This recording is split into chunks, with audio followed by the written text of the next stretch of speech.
जय हिंद दोस्तों, next time आपका स्वागत है। आज 28 सितंबर 2020 आज के अंतर्गत के काफ़ी इंपॉर्टेंट करंट अफेयरों के क्वेश्चन हम आपके लिए लेकर आए हैं। जैसे कि आपको मालूम है कि डेली हमारे द्वारा गवर्नमेंट एग्जाम पर्सपेक्टिव से काफ़ी इंपॉर्टेंट करंट अफेयरों का सीरीज़ डेली आपके लिए प्रोवाइड किया जाता है। यदि आपको हमारे करंट अफेयर का सीरीज़ अच्छा लगता हो तो लाइक कीजिए, कमेंट कीजिए और हमारे इस चैनल नेक्स्ट टाइम को सब्सक्राइब कीजिए। चलिए दोस्तों, ज़्यादा टाइम न लेते हुए आगे बढ़ते जानते हैं कि आज के इंपॉर्टेंट करंट अफेयर कौन से। आज का हमारा पहला क्वेश्चन कौन सा है। आज का हमारा पहला क्वेश्चन है, हाल ही में विश्व पर्यटन दिवस कब मनाया गया। ऑप्शन ए है इसके अंतर्गत का 24 सितंबर, ऑप्शन बी है 25 सितंबर, ऑप्शन सी है 26 सितंबर, ऑप्शन डी है इसके अंतर्गत पर 27 सितंबर।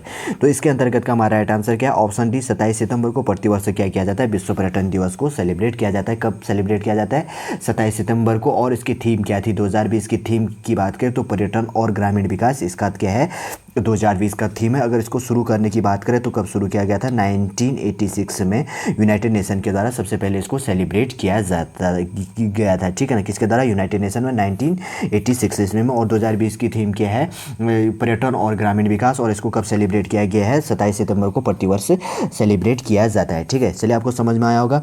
आगे बढ़ते हमारा आगे का दूसरा क्वेश्चन कौन सा है। आगे का दूसरा क्वेश्चन है, हाल ही में विश्व गर्भ निरोधक दिवस कब मनाया गया। ठीक है, ऑप्शन ए है इसके अंतर्गत पे 24 सितंबर, ऑप्शन बी है इसके अंतर्गत का 25 सितंबर, ऑप्शन सी है इसके अंतर्गत पे 26 सितंबर और ऑप्शन डी है 27 सितंबर। तो इसके अंतर्गत का हमारा राइट आंसर क्या है कि प्रतिवर्ष ऑप्शन से 26 सितंबर को क्या किया जाता है, विश्व गर्भ निरोधक दिवस के रूप में मनाया जाता है। और ये क्या है कि जो गर्भ निरोधक विधियों के बारे में जागरूकता बढ़ाने में क्या करता है, मददगार करता है। और जो पुरुष तथा महिलाओं में उनमें यौन तथा जो प्रजनन संबंधित स्वास्थ्य संबंधी जो भी विकल्प होते हैं उनको क्या करता है, इसके अंतर्गत पे प्रोवाइड करता है। अगर इसको सेलिब्रेट करने की बात करें तो पहले कब मनाया गया था, 2007 में। किसके द्वारा, 26 सितंबर को 10 अंतर्राष्ट्रीय परिवार नियोजन संगठनों द्वारा इसको मनाया गया था। अब यह क्या है, 15 अंतर्राष्ट्रीय गैर सरकारी संगठनों द्वारा क्या है, ये इस बार से समर्पित है। कब सेलिब्रेट किया गया था, 2007 में 26 सितंबर को 10 अंतर्राष्ट्रीय परिवार नियोजन संगठनों द्वारा इसको मनाया गया था। ठीक है ना, चलिए आपको समझ में आया होगा। आगे बढ़ते हैं, हमारा आगे का क्वेश्चन कौन सा है। आगे का क्वेश्चन हमारा, हाल ही में भारत की पहली तटरक्षक एकेडमी को कहाँ पर स्थापित किया गया है। ठीक है, ऑप्शन ए है इसके अंतर्गत पे उत्तर प्रदेश, ऑप्शन बी है इसके अंतर्गत पे कर्नाटक, ऑप्शन सी है इसके अंतर्गत पे केरल और ऑप्शन डी है इसके अंतर्गत पे तमिलनाडु। तो इसके अंतर्गत का हमारा राइट आंसर क्या है कि हाल ही में भारत की पहली तटरक्षक एकेडमी को कहाँ पर स्थापित किया गया है, ऑप्शन बी कर्नाटक पे। कहाँ पर स्थापित किया गया, कर्नाटक पर स्थित किया गया। कर्नाटक, जैसे कि मैं मैप पर बता देता हूँ आखिर कर्नाटक कहाँ पर स्थित है। ये रहा हमारा प्यारा भारत, इसके अंतर्गत पर कर्नाटक कहाँ पर स्थित हो गया, ये रहा कर्नाटक। कर्नाटक की कैपिटल बेंगलुरु होगी। यहाँ पर क्या किया गया, भारत का पहला क्या स्थापित कर दिया गया है, तटरक्षक एकेडमी को यहाँ पर स्थापित कर दिया गया है। अगर कर्नाटक की बात करें तो मैंने मैप पर आपको बता दिया कि कर्नाटक की कैपिटल क्या होगी, बेंगलुरु होगी। और यहाँ पर राज्यसभा की कितनी सीटें हैं, 12 सीटें, तथा लोकसभा की कितनी सीटें हैं, 28 सीटें। कितनी होगी, राज्यसभा की 12 सीटें तथा लोकसभा की कितनी सीटें होगी, 28 सीटें यहाँ पर स्थित होगी। और यह पहली है, इसलिए क्या होता है, एग्जाम पर्सपेक्टिव से काफ़ी इंपॉर्टेंट हो जाता है। ठीक है, चलिए आपको समझ में आएगा। आगे बढ़ते हैं, हमारे आगे का क्वेश्चन कौन सा। आगे का क्वेश्चन हमारा, हाल ही में वर्ल्ड बैंक ने किस देश को $200 मिलियन की ऋण को मंजूरी दी है। ठीक है, ऑप्शन ए है इसके अंतर्गत पे भारत, ऑप्शन बी है पाकिस्तान, ऑप्शन सी है इसके अंतर्गत पे बांग्लादेश, ऑप्शन डी है इसके अंतर्गत पे नेपाल। तो इसके अंतर्गत का हमारा राइट आंसर क्या है, ऑप्शन सी बांग्लादेश को क्या कर दिया गया, वर्ल्ड बैंक ने वहाँ के डेवलप्ड करने के लिए $200 मिलियन के ऋण को मंजूरी दी गई। अगर बांग्लादेश की बात करें तो इसकी कैपिटल कहाँ पर स्थित होगी, ढाका होगी। और यहाँ के प्रधानमंत्री कौन है, शेख हसीना होगी। कौन होगी, शेख हसीना यहाँ की प्रधानमंत्री होगी। ठीक, चलिए मैप पर बता देता हूँ आखिर बांग्लादेश कहाँ पर स्थित है। ठीक है, ये रहा हमारा प्यारा भारत, इसी के अंतर्गत पे ये है बांग्लादेश। बांग्लादेश की कैपिटल ढाका होगी, प्रधानमंत्री कौन होगी, शेख हसीना होगी, जैसे कि मैंने पहले आपको यहाँ पर बताया। ठीक है, चलिए आपको समझ में आया होगा। आगे बढ़ते हैं, हमारा आगे का क्वेश्चन कौन सा है। आगे का क्वेश्चन है हमारा, हाल ही में किस केंद्र शासित प्रदेश में बिजली विवादों के निवारण के लिए एक स्थायी लोक अदालत का आवासीय उद्घाटन किया गया। ठीक है, और ये दिल्ली का पहला है, इसलिए एग्जाम पर्सपेक्टिव से काफ़ी इंपॉर्टेंट हो जाता है। और ये क्या है, भारत की राजधानी होगी। और कहाँ पर स्थापित किया गया हम जानेंगे। ऑप्शन ए है दिल्ली, ऑप्शन बी है जम्मू कश्मीर, ऑप्शन सी है लद्दाख, ऑप्शन डी है अंडमान निकोबार। ठीक है, तो इसके अंतर्गत का हमारा राइट आंसर क्या है, ऑप्शन ए दिल्ली हो गया। दिल्ली पर क्या किया गया, बिजली विवादों के निवारण के लिए एक स्थायी लोक अदालत का आवासीय उद्घाटन किया गया। अब किसके द्वारा उद्घाटन किया गया है, अगर यहाँ पर उद्घाटन की बात करें तो वहाँ के जो एक गवर्नर थे उनके द्वारा किया गया। कि इनके द्वारा गवर्नर के द्वारा इनको वहाँ पर क्या किया गया, उद्घाटन किया गया है। ठीक है, अगर इसकी बात करें तो वो क्या करेगा, जो उस केंद्र शासित प्रदेश के अंतर्गत पे जो बिजली संबंधी जो भी प्रॉब्लम है उसको इसके अंतर्गत पे सॉल्यूशन निकाला जाएगा। और किसके द्वारा उद्घाटन किया गया था, जो न्यायमूर्ति हैं हिमा कोहली जी, ठीक है ना, उनके द्वारा, जो उच्च न्यायालय की न्यायमूर्ति हैं उनके द्वारा इसका आभासी उद्घाटन किया गया। गवर्नर के द्वारा नहीं, जो उच्च न्यायालय की न्यायमूर्ति हैं हिमा कोहली जी के द्वारा आभासी इसका उद्घाटन किया गया। कहाँ पर किया गया, दिल्ली को किया गया, और पहली है इसलिए क्या हो जाता है, काफ़ी इंपॉर्टेंट हो जाता है। इसमें जो रूल लगेंगे कौन से लगेंगे, 1980 संबंधी जो प्रावधान है उसके अनुसार क्या किया गया है, एक अध्यक्ष तथा 2 सदस्यों की भी नियुक्ति कर दी गई है, जो क्या करेगा, पूरी जांच और इंक्वायरी करेगा। ठीक है, चलिए आपको दिल्ली के बारे में मैं पहले थोड़ा सा और बता देता हूँ। दिल्ली ये क्या है, भारत का केंद्र शासित प्रदेश है, और यहाँ पर राज्यसभा की 3 सीटें तथा लोकसभा की कितनी सीटें हैं, जो एग्जाम पर्सपेक्टिव से काफ़ी इंपॉर्टेंट है।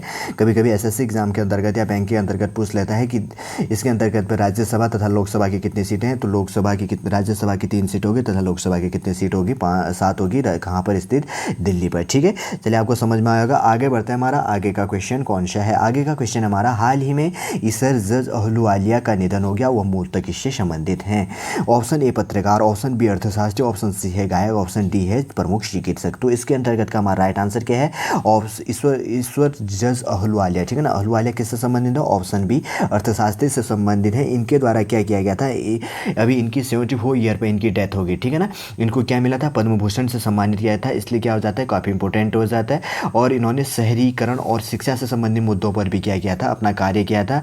और ये क्या रही थी, अध्यक्ष भी रही थी, किसकी रही थी, आर्थिक, जो अंतर्राष्ट्रीय आर्थिक संबंधों पर भारतीय अनुसंधान परिषद, जिसे शॉर्ट में क्या कहा जाता है, ICRIER कहा जाता है। ठीक है ना, इसको हिंदी में क्या कहा जाता है, आर्थिक संबंधों पर भारतीय अनुसंधान परिषद की भी क्या रहती, अध्यक्ष रही थी। मैं बता देता हूँ, आखिर ईश्वर जज अहलुवालिया कौन थी, ये रही ईश्वर जज अहलुवालिया। हाल ही में 74 ईयर में क्या हो गया, इनका निधन हो गया। ये क्या थी, अर्थशास्त्री थी। ठीक है, चलिए आपको समझ में आया होगा। आगे बढ़ते हैं, हमारा आगे का क्वेश्चन कौन सा है। आगे का क्वेश्चन हमारा, हाल ही में BCCI ने महिला चयन समिति के लिए कितने सदस्यों का चयन किया है। ऑप्शन ए है इसके अंतर्गत पे 3, ऑप्शन बी है 5, ऑप्शन सी है 8, ऑप्शन डी है इसके अंतर्गत पे 11। तो इसके अंतर्गत का हमारा राइट आंसर क्या है, हाल ही में board of cricket club of India ने क्या किया, महिला चयन समिति के लिए 5 सदस्यीय समिति का चयन किया गया। ठीक है, कितने, 5 समिति का चयन किया गया। ये रहा board of the cricket club of India, 5 सदस्यों के नाम जो नियुक्ति के हैं उनका नाम क्या है। पहले नंबर की बात करें तो वो कौन है, नीतू डेविड होगी, और दूसरे नंबर की कौन होगी, आरती वैद्य होगी, और थर्ड नंबर की कौन होगी, रेणु होगी,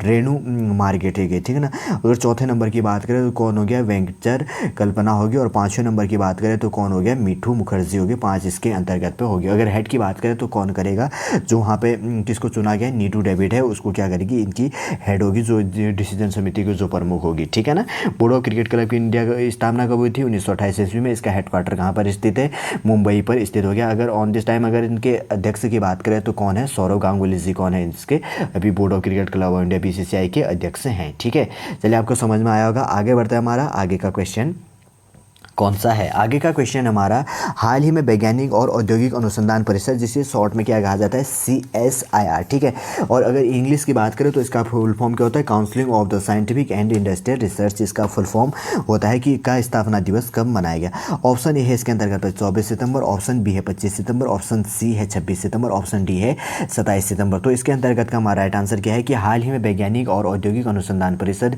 CSIR का स्थापना दिवस कब मनाया गया, 26 सितंबर को प्रतिवर्ष सेलिब्रेट किया जाता है, counselling of scientific and industrial research. ठीक है, क्या ऐसे हिंदी में क्या होता है, वैज्ञानिक और औद्योगिक अनुसंधान परिषद का।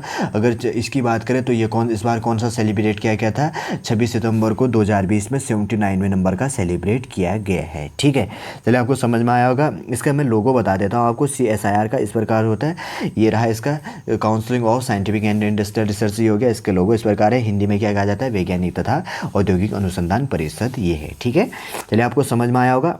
आगे बढ़ते हैं, हमारा आगे का क्वेश्चन कौन सा है।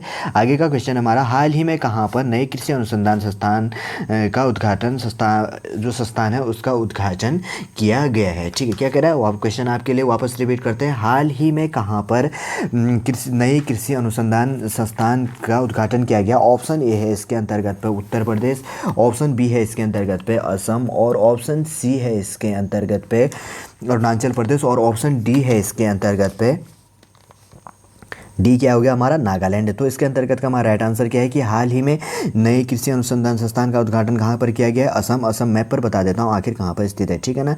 ये रहा हमारा प्यारा भारत। इसके अंतर्गत पर असम, ये रहा असम को क्या कहा जाता है? चिकन में कहा जाता है। और केंद्रीय जो कृषि में और जो किसान कल्याण मंत्री हैं कौन, हमारे नरेंद्र सिंह तोमर जी के द्वारा, जो इसी असम के अंतर्गत पर, ठीक है ना, असम हो गया। यहाँ पर क्या होगा? गोगामुख में एक नया क्या कर दिया गया है?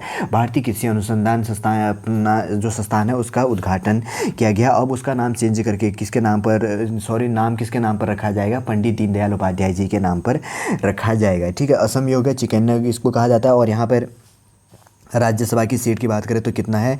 7 सीट हो गया। तथा लोकसभा की कितनी सीट है? 14 है, जो एग्जाम पर्सपेक्टिव से काफ़ी इंपॉर्टेंट है, ठीक है ना। आप जैसे एग्जाम की तैयारी करते हैं तो अधिकतर याद कीजिए कि राज्यसभा तथा लोकसभा की कितनी सीटें, असम में कितनी है? 7 और 14 सीटें हैं, ठीक है। चलिए आपको समझ में आया होगा। आगे बढ़ते हैं। हमारा आगे का क्वेश्चन कौन सा है? आज का हमारा लास्ट क्वेश्चन है और काफ़ी इंपॉर्टेंट क्वेश्चन है।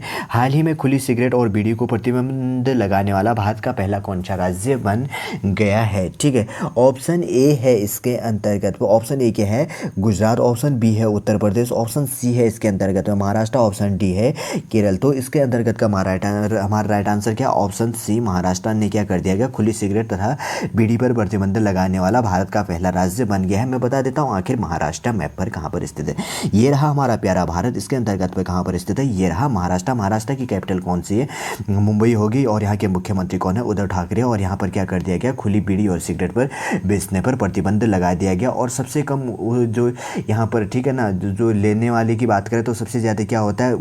जो हाल ही में डाटा जारी कर दिया गया तो महाराष्ट्र में सबसे ज़्यादा क्या होता है? इससे खुली बीड़ी सिगरेट बेचने वाला सबसे कम राज्य भी कौन सा है? महाराष्ट्र है। और यहाँ पर क्या कर दिया गया? प्रतिबंध कर दिया गया। महाराष्ट्र के मुख्यमंत्री जैसे कि मैंने पहले कहा तो उद्धव ठाकरे हो गए। अगर राज्यपाल की बात करें तो कौन है वहाँ पे? भगत सिंह कोश्यारी, जो मूलतः कहाँ के रहने वाले हैं? उत्तराखंड के रहने वाले। वो क्या है कि पहले उत्तराखंड के क्या रह चुके हैं? मुख्यमंत्री भी रह चुके हैं, ठीक है ना। वो अब क्या है? गवर्नर जनरल है। कहाँ के? महाराष्ट्र के गवर्नर जनरल है। अगर महाराष्ट्र की बात करें तो महाराष्ट्र में राज्यसभा की कितनी सीटें हैं? 19 सीटें। तथा लोकसभा की कितनी सीटें यहाँ पे? 48 सीटें। 19 और 48 का रेशियो काफ़ी इंपॉर्टेंट हो जाता है, ठीक है। और यहाँ पर अनेक हेडक्वार्टर भी है। आरबीआई का हेडक्वार्टर भी कहाँ पर स्थित है? मुंबई पर ही है। Indian bullets and jewellery association, जो गोल्ड की कीमत का भी, प्राइस का भी डिटर्मिनेट करता है, उसका हेडक्वार्टर कहाँ पर स्थित है? इसका हेडक्वार्टर भी यहाँ पर मुंबई पर स्थित है, ठीक है। चलिए आपको सारा हमारा करंट अफेयर का क्वेश्चन समझ में आ गया होगा। चलिए दोस्तों, आज का करंट अफेयर हम यहीं पर समाप्त करते हैं। उम्मीद करूंगा दोस्तों आज का करंट अफेयर आपको अच्छा लगा होगा। यदि आपको हमारा करंट अफेयर अच्छा लगे तो लाइक कीजिए, कमेंट कीजिए और हमारे इस चैनल नेक्स्ट टाइम को सब्सक्राइब कीजिए।